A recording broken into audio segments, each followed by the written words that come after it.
नमस्कार। अमेरिका से भारत को नुकसान पहुंचाने वाली बड़ी खबर के साथ मैं हूं डॉक्टर प्रसून। जी हां, अमेरिकी चुनाव के महज कुछ महीने पहले मोदी ट्रंप से नफरत करने वाले वामपंथी कारोबारी जॉर्ज सोरोस के विचारों की पहुंच 200 रेडियो स्टेशनों के जरिए 16 करोड़ से अधिक लोगों तक हो सकती है।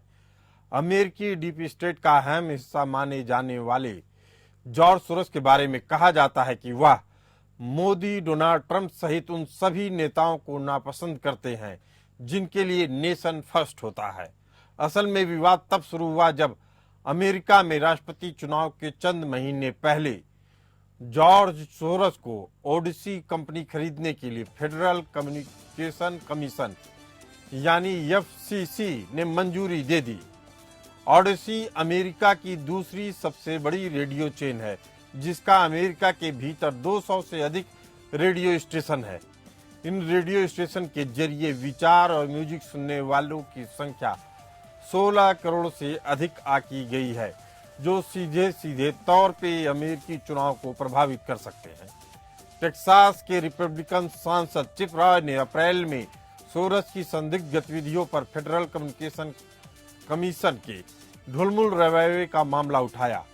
राय का कहना है कि कुछ महीने पहले ही सोरोस ने ओडिसी को लगभग 400 मिलियन में खरीदा था और राय ने एक कानून का हवाला दिया। इसके अनुसार जिन फर्मों में 25% से अधिक विदेशी स्वामित्व है वह रेडियो लाइसेंस नहीं रख सकती। राय के कारण सोरोस की रेडियो नेटवर्क खरीदने की योजना खटाई में पड़ गई है। राय ने एफसीसी को पत्र लिखकर कहा है कि सोरोस ने एफसीसी को आवेदन देकर समान प्रक्रिया पालन करने की बजाय प्रक्रिया को ही खत्म करने का आवेदन किया और कुछ समय के टालने का अनुरोध भी किया। सोरोस ने पूरी प्रक्रिया को ही पलट डालने का प्रयास किया।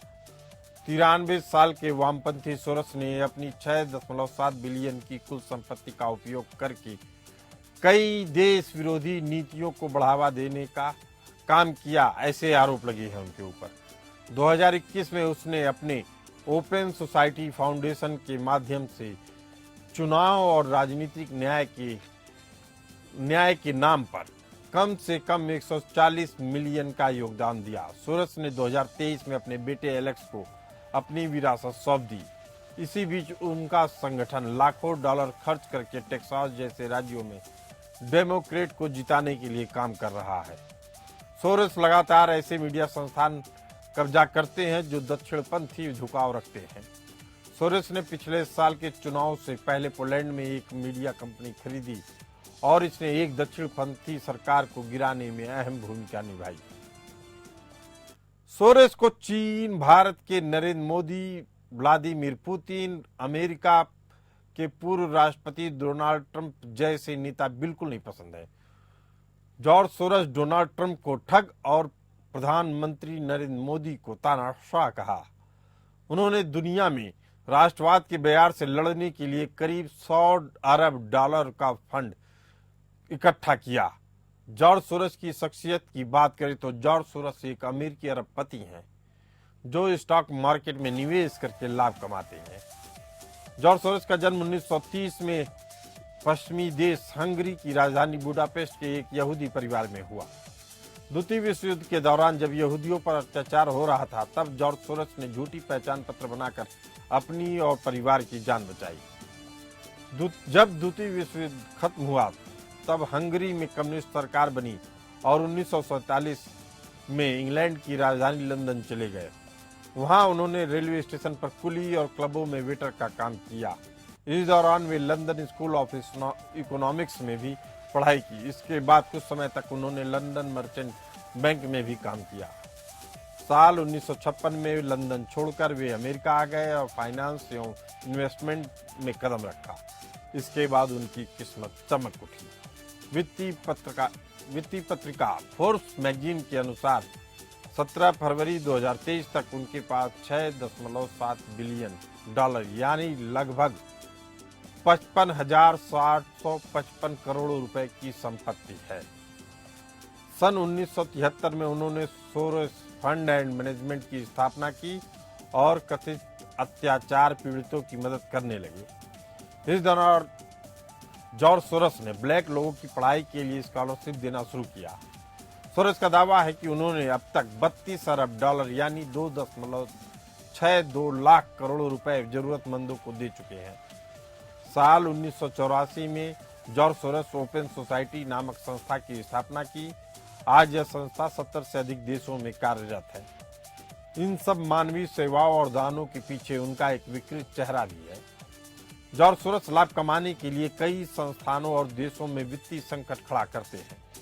सोरस ने कई लोकतांत्रिक देशों की सरकारों के खिलाफ प्रोपेगेंडा फैलाने और उन्हें गिराने के लिए फंडिंग करने का काम किया। ओपन सोसाइटी का इसमें नाम आया। इस तरह के आरोप उन पर लगते रहे हैं। अमेरिका के तत्कालीन राष्ट्रपति जॉर्ज डब्ल्यू बुश को हटाने के लिए जॉर्ज सोरस ने अथाह पैसे खर्च किए। साल 2003 में जॉर्ज सोरस ने कहा कि जॉर्ज बुश को हटाना उनकी जिंदगी और मौत का सवाल है। जॉर्ज सोरस ने आतंक के खिलाफ बुश की कार्रवाई की भी खूब आलोचना की। बुश को हराने के लिए उन्होंने 250 करोड़ से ज्यादा खर्च किए। सोरस को चीन, भारत के नरेंद्र मोदी, पुतिन और अमेरिकी राष्ट्रपति डोनाल्ड ट्रंप का विरोधी माना जाता है। सोरस इस बात को छुपाते भी नहीं है। सोरस ने डोनाल्ड ट्रंप को ठग और मोदी को तानाशाह कहा। जॉर्ज सोरस दुनिया में राष्ट्रवाद के बयार से लड़ने के लिए लगभग 100 अरब डॉलर की फंड स्थापना की है। दावोस में वर्ल्ड इकोनॉमिक फोरम में जॉर्ज सोरस ने कहा कि दुनिया में राष्ट्रवाद जितनी तेजी से बढ़ रहा है, इसका सबसे खतरनाक नतीजा भारत में देखने को मिला। दरअसल जॉर्ज सोरस की भूमिका उन बातों में लगभग सामने आई जो केंद्र की भाजपा सरकार और पीएम नरेंद्र मोदी के खिलाफ रही। जॉर्ज सोरस की नरेंद्र मोदी के खिलाफ कितनी नफरत है, इसका वे तानाशाह कह के सबूत दे चुके हैं और समय समय पर अन्य आरोपों के जरिए भी इसकी पुष्टि करते रहते हैं। जॉर्ज सोरस पर आरोप है कि राफेल डील में जांच के लिए फंडिंग मुहैया कराया, जिसमें फ्रांस से लगभग भारत ने 36 राफेल विमानों को खरीदा। इसको लेकर विपक्षी दल कांग्रेस ने हंगामा किया और कहा कि इसमें दलाली हुई है। हालांकि यहां की सुप्रीम कोर्ट ने इन आरोपों को खारिज कर दिया। इसके बाद फ्रांस की एनजीओ शेरपा एसोसिएशन ने इसमें भ्रष्टाचार की शिकायत दर्ज कर जांच की मांग की। शेरपा एसोसिएशन एनजीओ को जॉर्ज सोरस की ओपन सोसाइटी फाउंडेशन से फंड जारी किया जाता है। भारत जोड़ो यात्रा और सोरस, कांग्रेस नेता राहुल गांधी की भारत जोड़ो यात्रा से भी जॉर्ज सोरस का नाम जोड़ा गया। 31 अक्टूबर 2022 को सलील शेट्टी नामक एक व्यक्ति राहुल गांधी की कर्नाटक के हरथिकोट में उनकी भारत जोड़ो यात्रा में शामिल हुआ। सलील शेट्टी जॉर्ज सोरस द्वारा स्थापित ओपन सोसाइटी फाउंडेशन के वैश्विक उपाध्यक्ष हैं या ग्लोबल वाइस प्रेसिडेंट हैं। इससे पहले शेट्टी भारत में बैन हो गए एमनेस्टी इंटरनेशनल से भी जुड़े रहे हैं। सिटीजनशिप अमेंडमेंट एक्ट प्रोटेस्ट में भी जॉर्ज सोरस का नाम जुड़ा। नागरिकता संशोधन बिल के खिलाफ इतने बड़े पैमाने पर हुए विरोध को हवा देने के लिए जॉर्ज सोरस ने फंडिंग की। इसकी पुष्टि उनके बयानों से भी होती है। सोरस ने भारत में लागू किए जा रहे एनआरसी यानी नेशनल रजिस्टर सिटीजन और सिटीजन अमेंडमेंट एक्ट को मुस्लिम विरोधी बता दिया। जब केंद्र की मोदी सरकार ने धारा 370 खत्म कर जम्मू कश्मीर के विशेष दर्जे को समाप्त किया, तब भी जॉर्ज सोरस ने मोदी सरकार के इस फैसले का विरोध किया।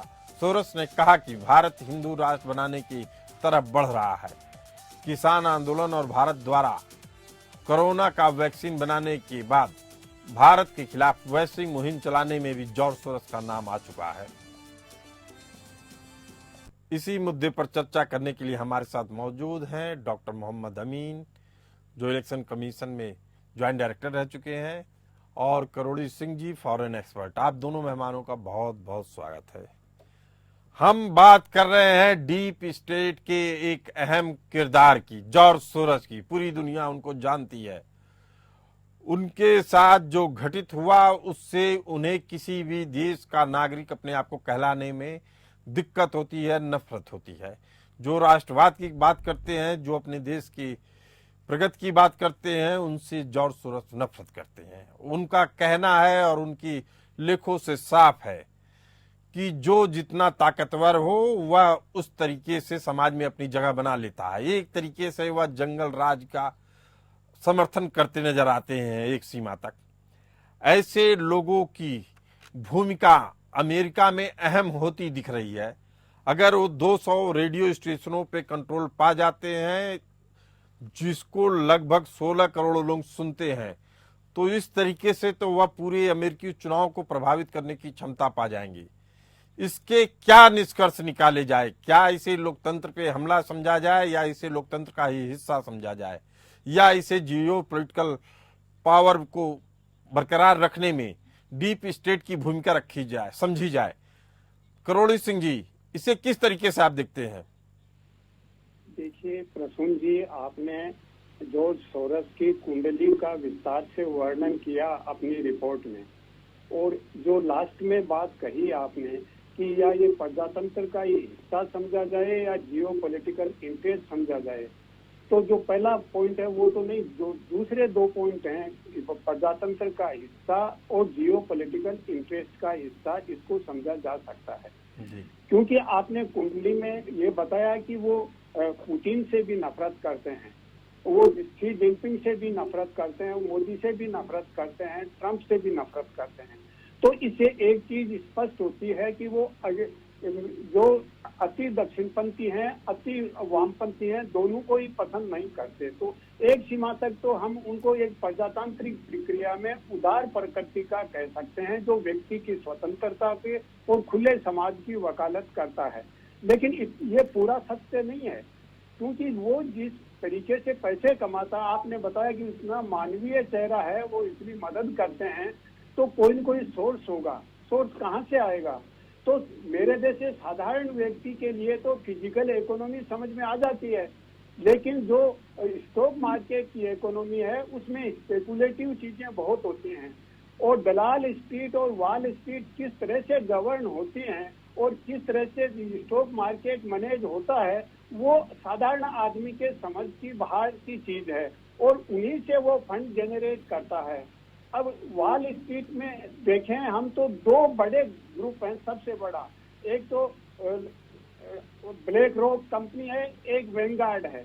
वो आपस में भी शेयर का स्टॉक का इधर उधर मैनिपुलेशन करते हैं और दूसरी कंपनियों को भी डाउन, छोटी कंपनियों को डाउन करने का काम करते हैं। वो तो मार्केट की बात हुई। दूसरी आपने मीडिया वाली बात कही।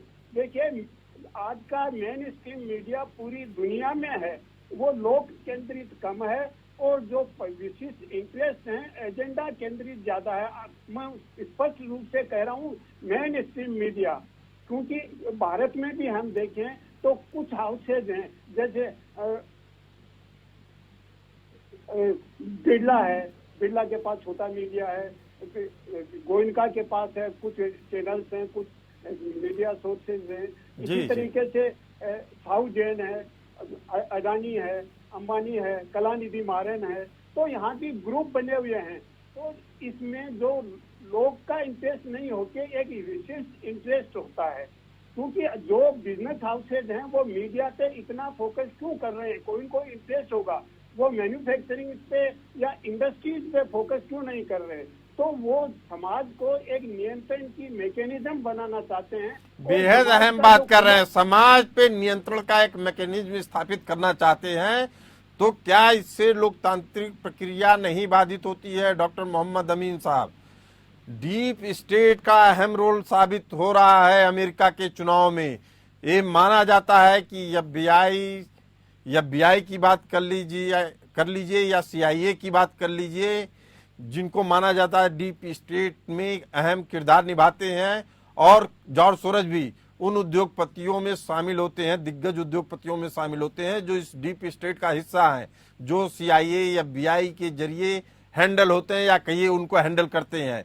एक मिली जुली ऐसी सरकार है जो सरकार के अंदर सरकार होती है। ट्रंप ने अपने पिछले कार्यकाल में कह दिया था कि मैं अपने प्रशासन में वो सुधार इसलिए नहीं कर पा रहा हूं चूंकि प्रशासन के अंदर भी प्रशासन है और डीप स्टेट काम कर रहा है लगातार सरकार मेरे खिलाफ जाके। ये बहुत बड़ा रोल था। तो लोकतांत्रिक देशों के लिए कितनी बड़ी चुनौती के तौर पर इसे देखते हैं डॉक्टर मोहम्मद अमीन? देखिए प्रसन्न जी, ये बहुत बड़ा अंतर्राष्ट्रीय खतरा है। जैसा कि भी आपने अपनी निवास में बताया था कि 83 साल के जॉर्ज सोरस जो हैं, ये यहूदी हैं। बेसिकली यहूदियों का ये कैरेक्टर रहा है कि वो क्रिश्चियंस के भी अगेंस्ट है, मुस्लिम के भी अगेंस्ट है, और देखा जाए तो वो हिंदुओं के भी अगेंस्ट है। मेन तो उनका इस्लाम धर्म से ही सीधा है और उसके बाद क्रिश्चियन से। तो देखिए ये डिसएडवांटाइज करना चाहते हैं क्योंकि पैसे वाले लोग हैं ये, और इनकी जो नीति है वो आप देख पाए कि इन्होंने ये देखा कि अब की बार किसी तरह से चाल नहीं चल पा रही है, तो इन्होंने क्या किया कि 200 स्टेशन की बात कर ली जिससे सीधा संपर्क इनका हो जाए। और जो भी आप बात कर रहे थे 3 स्टेट की, पेंसिल्वेनिया और वर्जीनिया, उसके बाद में फ्लोरिडा, वहां पे इनका भी कब्जा चाह रहे पूरी तरह से की हो जाए, जिसमें कि इनकी अच्छी खासी जीत हो। और ये ट्रम्प के बिल्कुल अगेंस्ट है। इनके साथ में मोदी के भी हमारे जो मोदी की अंतर्राष्ट्रीय स्तर पे छवि चल रही है और अंतर्राष्ट्रीय स्तर पे इनकी मोदी जी की जो छवि बनी हुई है उसको ये धूमिल करना चाहते हैं हमारे देश के जो विपक्षी नेता हैं उनके साथ में नरिश करके, यानी उनको धीरे धीरे उनको नरिश करके और छोटे छोटे आंदोलनों को और उनकी पार्टियों को किसी तरह से फंडिंग करके। और देखिए देश के अंदर, किसी भी देश के अंदर पैसे की बात होती है तो चाहे इनके देश अमेरिका की बात हो चाहे वो दूसरे देशों की बात हो, वहाँ ये पैसे पेट्रो डॉलर की तहत जो है ये एंट्री करना चाहते हैं और उससे खरीद लेते हैं, चाहे वो सीआईए हो चाहे कोई भी एजेंसी हो। इवन हमारे यहाँ भी इसी तरह की चालें चलते हैं और ये चाहेंगे कि इसको खरीद लें जिससे कि डेमोक्रेसी को डिस्टेबलाइज कर सकें और उसको सपोर्टाज कर सकें। ये लोग देश के हितैषी नहीं है, चाहे वो अमेरिका की बात कर लिए चाहे हमारे देश की बात कर लिए। मोहम्मद अमीन साहब, आप दुनिया भर में घूमे हुए हैं, आपने तमाम चुनावों को भी देखा है नजदीक से जी। क्या आपको लगता है कि डीप स्टेट, जिसको मान लिया जाए कि खुफिया एजेंसियों का समूह होता है, उसमें कुछ ऐसे ताकतवर लोग होते हैं जो खुफिया एजेंसियों और दिग्गज उद्योगपतियों का एक ऐसा गठजोड़ बना लेते हैं कि चुनी हुई सरकार भी उसमें कुछ नहीं कर पाती है, चुनी हुई सरकार का भी मुखिया नहीं कुछ कर पाता है। और ये हाल तब था जब ट्रम्प खुलेआम इन्होंने इस बात को स्वीकार कर लिया कि था कि डीप स्टेट वही कर रहा है जो करना चाहता है, मेरी भी नहीं चल रही है। तो इसे आप किस तरीके से देखते हैं? लोकतंत्र के खतरे के तौर पे देखते हैं या मान लिया जाए कि हमारे हाथ में कुछ नहीं है, ये चंद लोग ही हमें कठपुतली की तरीके से नचा रहे हैं? देखिए ये वो लोग हैं जो अपने दौलत के नशे में हैं। 83 है इनका, तो लाइफ के बिल्कुल किनारे पर हैं, लेकिन ये नहीं चाहते कि देश के अंदर लोकतंत्र कायम रहे, इसलिए ये एजेंसीज को पैसा देते हैं, एजेंसीज को अपने कब्जे में करते हैं। यही वजह है कि अब की बार ट्रम्प साहब इतनी मजबूती से नहीं लड़ पा रहे हैं। क्यों कि पिछली बार इनके ट्रम्प से डिफरेंसेस हो गए थे। ये लोग जो चाहते हैं, जिस तरह अमेरिका सरकार चलाना चाह रहे थे उस तरह नहीं चला पा रहे थे। उससे बड़ा सफोकेशन था जिसका आपने जिक्र किया कि ट्रम्प भी मजबूरी में थे और ये कह रहे थे कि भाई वो 3 स्टेट है उनके थ्रू हम नहीं कर पा रहे हैं कुछ जो हम चाहते हैं। उसी का नतीजा है। आप देखिए अब की बार ट्रम्प उस मजबूती से नहीं लड़ पा रहे हैं क्योंकि कमला हैरिस और जो हमारे प्रेसिडेंट है इस वक्त, वो दोनों ही लोग, और मोदी जी ने भी देखिए अब की बार जाने के बाद किनारा कर लिया। उनको ट्रम्प को कोई ज्यादा उनको अहमियत नहीं दी। इसी में कहा था ट्रम्प सरकार, मोदी सरकार, इस तरह के नारे लगे थे वहां पे, लेकिन नहीं, अब की बार भी मोदी साहब ने बैलेंस बना के चला है और अपनी अंतर्राष्ट्रीय छवि को कायम रखा है। ये बहुत बड़ी उनकी चतुरताई है। इसके तहत उन्होंने देखिए वहां पे जाके महमूद अब्बास से भी बात की, वहाँ अमेरिका के अंदर, और वहां पे जेलेंस्की से भी बात की, और यहाँ पर अपने दूत को भेजा है और रशिया से कि उनके जो सलाहकार थे वो भी गए। तो ये सब चारों तरफ उनकी निगाहें हैं और मैं समझता हूँ कि अगर यही हाल रहा तो हमारे देश के जो प्रधानमंत्री हैं विश्व शांति के साथ साथ में वो विश्व विजेता यानी विश्व गुरु बनने की क्षमता रख लेंगे जल्दी। चलिए, करोड़ी सिंह जी, अमीन साहब बेहद अहम बात बता रहे हैं कि जिस तरीके से अभी अमेरिकी चुनाव आगे आने वाला है उसमें कमला हैरिस बढ़त लेंगी। अगर कमला हैरिस बढ़त लेंगी तो इससे जॉर्ज सोरोस जैसे लोगों का कैरेक्टर क्या उनके सरकार में परिलक्षित होगा? क्या उनका प्रभाव दिखाई देगा? अगर प्रभाव दिखाई देगा तो भारत के लिए कितना नुकसानदेह है? करोड़ी सिंह जी। देखिए प्रसून जी, प्रजातंत्र के हित समूह है, दबाव समूह है, लॉबिंग, ये प्रजातांत्रिक प्रक्रिया के पार्ट है। अगर कोई लॉबिंग करता है, दबाव समूह बनाता है, प्रजातांत्रिक प्रक्रिया के पार्ट है। इसके पहचान की राजनीति है, वो भी प्रजातांत्रिक प्रक्रिया की पार्ट है। लेकिन डीप स्टेट इनसे अलग है।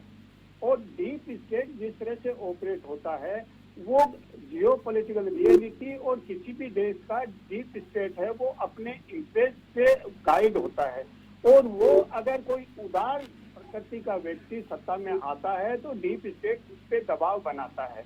तो सामान्यतः अगर सत्ता परिवर्तन होता है, एक की जगह दूसरा प्रेसिडेंट या प्रधानमंत्री बनता है, तो इस नीतियों में कोई बहुत ज्यादा फर्क नहीं पड़ता है। इसीलिए जो अमेरिका का हेरिटेज फाउंडेशन है उसने भी एजेंडा 2025 की एक 900 पेज की रिपोर्ट दी है और उसमें पूरी उन्होंने ट्रंप का समर्थन करते हुए ये बताया है कि ये पॉलिसी होंगी। तो एक तरफ नहीं है, दूसरी तरफ भी है कि ट्रंप के समर्थक भी वहाँ है। हेरिटेज फाउंडेशन की जो एजेंडा 2025 रिपोर्ट है और एलोन मस्क ट्रंप के साथ हैं, तो ये डिवाइडेड है। तो जो प्रेशर ग्रुप हैं या जो कॉर्पोरेट हाउस है वो तो डिवाइडेड हैं। डीप स्टेट है वो स्टेट के नीचे है, तो वो सामान्यतः एक नेशनल इंटरेस्ट के बारे में समझ रखता है। और डीप स्टेट की ऐसी समझ होती है कि जो नेता बनता है, प्रधानमंत्री या जो सत्ता परिवर्तन होती है, तो उनको एकदम से दुनिया की डायनामिक्स है उनकी समझ नहीं होती है। और डीप स्टेट ये मान के चलता है, जो इंटेलिजेंस एजेंसी अमेरिका में पेंटागन कह सकते हैं, वो ये मान के चलते हैं कि दुनिया की समझ हमारे पास ज्यादा है, क्योंकि हमारे पास डेटा ज्यादा है, इंफॉर्मेशन ज्यादा है और दूसरे देश किस तरह से काम कर रहे हैं, तो वो दबाव बनाते हैं। अगर कोई प्रेसिडेंट या कोई भी सत्ता परिवर्तन होता है, हर देश में इस तरह का डीप स्टेट होता है। तो ऐसी स्थिति में भारत पे अगर ट्रम्प ये अपना कमला हैरिस जीतती हैं तो कोई बहुत ज्यादा फर्क उस सेंस में नहीं पड़ेगा, क्योंकि इसका असर इस तरीके से देखना चाहिए करोड़ सिंह जी। नहीं लेगी जी, आपकी बात बेहद अहम है और आपकी बातों से अगर समझ में आता है तो ये भी लगने लग रहा है मुझे कि कमला हैरिस आए या कोई भी नेता आए, अगर वो बदलाव करना चाहेगा, संबंधों को एक नई ऊंचाई पर ले जाएगा, तो यही डीप स्टेट अपनी सुविधा अनुसार अपनी रणनीति के तहत ही चलेंगे और उनका मुखिया एक लेवल तक ही हस्तक्षेप कर पाएगा। उनकी भूमिका नगण्य हो जाती है। इसी बात को ट्रंप ने उठाया था कि तत्काल नतीजे निकालने के लिए भी वो चाहते हैं, लेकिन ऐसे नतीजे नहीं आ पा रहे हैं। बराक ओबामा के बारे में भी कहा गया था कि डीप स्टेट ने उनको साफ कर दिया था कि आप कोशिश कर लीजिए, देखते हैं कि आप क्या कर लेते हैं। उनका मतलब था कि 4 साल 8 साल के बाद तो फिर हम ही करेंगे और आप बहुत बदलाव नहीं कर पाएंगे। यह एक तरीके से लोकतंत्र को मुंह चढ़ाने वाली सोच है। इस सोच से कैसे बदलाव, इस सोच से कैसे मुक्ति पाई जा सकती है, कैसे बदलाव आएगा? डॉक्टर मोहम्मद अमीन, आपका तमाम देशों के प्रति एक नजरिया रहा है, उनकी अर्थव्यवस्था को, संरचना को, एडमिनिस्ट्रेशन को समझते रहे हैं। इससे कैसे निकला जा सकता है मोहम्मद अमीन साहब? देखिए, एक ये बहुत ही व्यवस्था जो है ये आर्थिक मामले से रिलेटेड है, यानी फाइनेंस से। तो जब फाइनेंस उनके हाथ में है, आपने देखिए कि जो दुनिया में अडानी का नाम हो रहा था और अडानी हमारी कंपनी जो इंडिया की कंपनी थी बहुत बढ़ रही थी, उसका एक झटके में उसने जो है तो कैसा खेल किया कि एक रिपोर्ट जारी की जिसके तहत आप देखिए कि उनके कितने नीचे चले गए थे शेयर और बहुत बुरी हालत हो गई थी अडानी ग्रुप की। लेकिन धीरे धीरे करके लोगों के अंदर सच्चाई समझ में आई और अडानी ग्रुप ऊपर आया। तो ये लोग हैं, ये अपनी बातों से बाज नहीं आते हैं। इनको जो करना है वही करेंगे। मैं समझता हूं कि अंतर्राष्ट्रीय स्तर पे इनका एक बहुत बड़ा नेक्सस है और जिस नेक्सस के तहत ये काम करते हैं उसमें हर आदमी बिका हुआ लगता है मुझे, चाहे वो। तो उपाय क्या है? एक आम आदमी को क्या निराशा में डूब जाना चाहिए या कोई आशा? 30 सेकंड में जवाब चाहूंगा आपसे जी। क्या आप, इसका उपाय क्या है? क्या आम आदमी को निराशा में डूब जाना चाहिए इन डीप स्टेट वालों के सामने, या कोई आशा की किरण भी है? प्रसन्न जी, डूबना नहीं चाहिए, इसके उपाय सोचने होंगे। और इसके उपाय सोचने के लिए जैसे हमारे यहाँ मोदी जी और अडानी का जैसे आया ग्रुप, तो अडानी ने भी समझा, उसको देखा और वापस वो उभर के आए। इसी तरह मोदी जी ने भी कोई कब्जा होने नहीं दिया किसी का और न किसी के हाथों में। आप बेहद अहम बात कर रहे हैं, कह रहे हैं, आप कह रहे हैं कि सरकार को इंटरफियर करना चाहिए ऐसे मामलों में। और पूरी तरीके से खुल के आना चाहिए, ताकि ये डीप स्टेट वाले किसी भी तरीके से राजनीतिक सत्ता को अस्थिर करके अपनी पूंजी न बना सके। इस चर्चा में आप दोनों खास मेहमान जुड़े रहे, आप लोगों का बहुत बहुत धन्यवाद। फिलहाल इस चर्चा में इतना ही, हमें दीजिए इजाजत। चलते रहिए एपीएन न्यूज के साथ।